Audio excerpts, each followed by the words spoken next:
എല്ലാ കൂട്ടുകാർക്കും കുഞ്ഞീസ് കിച്ചണിലേക്ക് സ്വാഗതം. ഞാനിന്ന് കാണിക്കുന്നത് ബീഫും ബോണും വെച്ചിട്ട് ഒരു മന്തി റെസിപ്പിയാണ്. കുക്കറിലേക്ക് ബട്ടർ, ഗ്രാമ്പു, ഏലക്ക, ബേ ലീഫ്, പട്ട, മന്തി മസാലപ്പൊടി, വെളുത്തുള്ളിപ്പൊടി, ബീഫും ബോണും ഇട്ട് കൊടുക്കുക. കൂടെ തന്നെ ആവശ്യത്തിന് ഉപ്പും ചേർത്ത് കൊടുക്കണേ.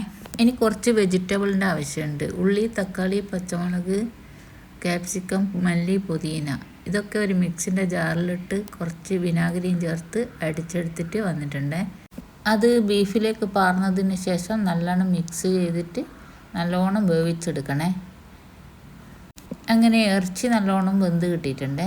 അതവിടെ മാറ്റി വെക്കാം. ഞാനിപ്പോൾ 1.5 കിലോ സെല്ല ബസ്മതി റൈസാണ് എടുത്തിട്ടുള്ളത്. ചോറുണ്ടാക്കാൻ വേണ്ടി ഒരു വലിയ പാത്രം എടുക്കുക. അതിലേക്ക് വെള്ളം പാർന്നു കൊടുക്കുക. കൂടെ തന്നെ കൈ വൃത്തിയാക്കി വെച്ച അരി ഇട്ട് കൊടുക്കുക. ഏലക്ക, പട്ട, ഗ്രാമ്പ് കുറേശ്ശെ ഇട്ട് കൊടുക്കുക. ഒരു ലെമണും ആവശ്യത്തിന് ഉപ്പും ഇട്ടിട്ട് കുറച്ച് ഓയിൽ വെച്ച് കൊടുക്കണേ. നിങ്ങളെ കയ്യിലുള്ള ഏത് ഓയിലായാലും പറഞ്ഞു കൊടുത്താൽ മതി. അത് ചോറ് ഒട്ടിപ്പിടിക്കാതിരിക്കാൻ വേണ്ടിയിട്ടാണ്. അങ്ങനെ 1/4 വേഗാകുമ്പോൾ ചോറ് ഊറ്റിയെടുക്കുകയാണ് ഞാൻ ചെയ്തിട്ടുള്ളത്. ബീഫിൻ്റെ ഗ്രേവി കുറച്ച് ഒരു ബൗളിലേക്ക് ഞാൻ എടുത്ത് മാറ്റി വെക്കുന്നുണ്ട്. അങ്ങനെ ചോറും റെഡിയായി, ബീഫിൻ്റെ മസാലയും റെഡിയായി. ഇനി ഒരു പാത്രം എടുത്ത് അതിൽ അടിയിൽ കുറച്ച് ചോറിട്ട് കൊടുക്കുക. മേലിൽ ആ ബീഫ് മൊത്തമായിട്ട് ഇട്ട് കൊടുക്കുക. ശേഷം അതിൻ്റെ മേലിൽ ബാക്കിയുള്ള ചോറും ഇട്ടിട്ട് എല്ലാം കൂടി ഒന്ന് സെറ്റാക്കുക. അതിന് ശേഷമാണ് നമ്മൾ എടുത്ത് വെച്ച ആ ഗ്രേവി മേലിൽ എല്ലാ ഭാഗത്തും തട്ടുന്ന വിധത്തിൽ പാർന്നു കൊടുക്കണേ.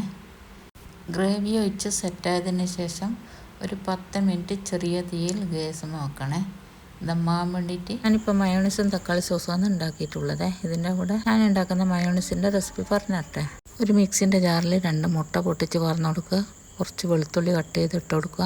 കുറച്ച് വിനാഗിരിയോ ലൈം ജ്യൂസോ നിങ്ങൾക്ക് ഇഷ്ടമുള്ളത് പാർന്നു കൊടുക്കുക. കൂടെ തന്നെ കുറച്ച് ഉപ്പിട്ട് കൊടുക്കുക. ഞാൻ ഒലീവ് ഓയിലാണ് എടുക്കൽ. നിങ്ങളെ കയ്യിലുള്ള എണ്ണ എടുത്താൽ മതി. പിഞ്ച് കുരുമുളക് പൊടി ഇട്ടിട്ട് മിക്സിയിൽ കറക്കിയെടുത്താൽ നല്ല ടേസ്റ്റി ആയിട്ടുള്ള മയോണൈസ് റെഡിയായി. സോസിന് വേണ്ടി 2 തക്കാളി, 1 ഉള്ളി, 2 പച്ചമുളക്, ആവശ്യത്തിന് ഉപ്പ്, മല്ലി, പുതിന, കുറച്ച് ഇഞ്ചി, വെളുത്തുള്ളി, കുറച്ച് വിനാഗിരി ഒഴിച്ച് മിക്സിയിൽ കറക്കിയെടുത്താൽ സോസ് റെഡിയായി. അങ്ങനെ എൻ്റെ ബീഫ് മന്തി റെഡി ആയിട്ടുണ്ട്.